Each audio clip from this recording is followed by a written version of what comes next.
రాజకీయం అంటే డబ్బు తప్ప మరేదీ లేదు, లేదంటే డబ్బు లేకపోతే రాజకీయాలకి పనికిరాదు అన్నటువంటి దశ మన ఆంధ్ర, తెలంగాణ, తమిళనాడు, దక్షిణాది రాష్ట్రాల మంత్రులు, ముఖ్యమంత్రులు, ప్రభుత్వ ప్రతినిధులు వీళ్ళని చూస్తే తెలుస్తుంది.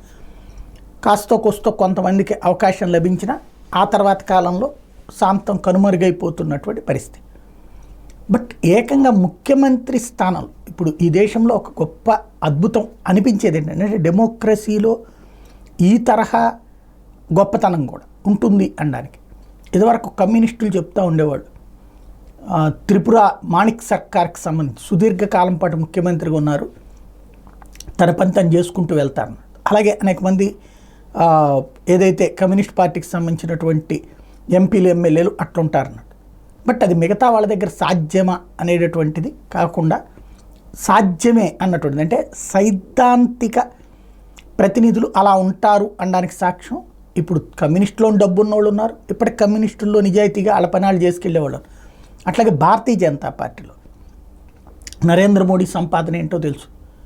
ఈ దేశ అధ్యక్షురాలు ద్రౌపది ముర్ము ఏంటి ఆవిడ బ్యాక్గ్రౌండ్, ఆవిడకు ఉన్నటువంటి ఇల్లు అది చూసాం కదా, కొండలపైన ఉండేటటువంటిది. అట్లాగే ఆమె స్వయంగా ఆలయాన్ని ఊడ్చి చేసినటువంటి చూసాం కదా, ఎంత నార్మల్ జీవితాన్ని ఆమె గడుపుతుంది.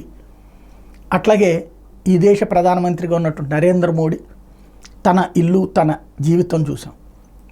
అది అలాంటిది ఇప్పుడు 2 రాష్ట్రాల ముఖ్యమంత్రులు ఆ రూట్లో ఉన్నారు. యోగి ఆదిత్యనాథ్ సర్వసంగ పరిత్యాగి, సరిగ్గా చెప్పాలి ఒక బాధ్యతతో తను ఆ పని చేసుకుంటూ వెళ్తున్నారు.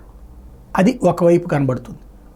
ఉత్తరప్రదేశ్లో ఆయన వ్యవహార శైలి, ఆయన ఇల్లు, ఆయన తల్లి, ఈ లెక్క అంతా చూస్తే అర్థమవుతుంది. రెండవ వైపున వచ్చేటప్పటికి ఇప్పుడు తాజాగా ఎవరైతే ఛత్తీస్గఢ్ ఒరిస్సా ముఖ్యమంత్రి కొత్తగా సుదీర్ఘకాలం పనిచేసినట్టు నవీన్ పట్నాయక్ని పక్కన పెట్టి ఇప్పుడు అక్కడ ప్రజలు బీజేపీని ఎన్నుకుంటే ఇచ్చినటువంటి ఒరిస్సా ముఖ్యమంత్రి, ఆయన ఇల్లు ఒక చిన్న 100 గజాల ఇల్లు అనమాట. అట్లాగే ఆ ఇంటికి సంబంధించి తాజాగా ఆయన ఇంటి దగ్గరికి వెళ్ళినప్పుడు తల్లి భోజనం పెడితే నేల మీద కూర్చుని భోజనం చేసేటటువంటి పరిస్థితి అక్కడంతా కూడా. ఆ స్థాయిలో ఉన్నటువంటి వ్యక్తికి అవకాశం దక్కింది. అంటే ప్రజాస్వామ్యం అనేటటువంటి దాని మీద ఇంకా నమ్మకం కలిగించగలిగేది ఇట్లాంటి వాళ్ళని చూసినప్పుడు. బట్ ప్రజలు అలాగ అందరినీ ఎన్నుకుంటే వాళ్ళు నిజాయితీగానే ఉంటారు. డబ్బున్నటువంటి వాడిని ఎన్నుకుంటే ఆ డబ్బున్నటువంటి వాడు డబ్బులు సంపాదించుకోవడానికి చూస్తాడు. 1000 రూపాయలు ఖర్చు పెట్టినోడు 10,000 సంపాదించాలనుకుంటాడు. అది మన దక్షిణాదికి ప్రస్తుతం అయితే కరువు అవుతుంది.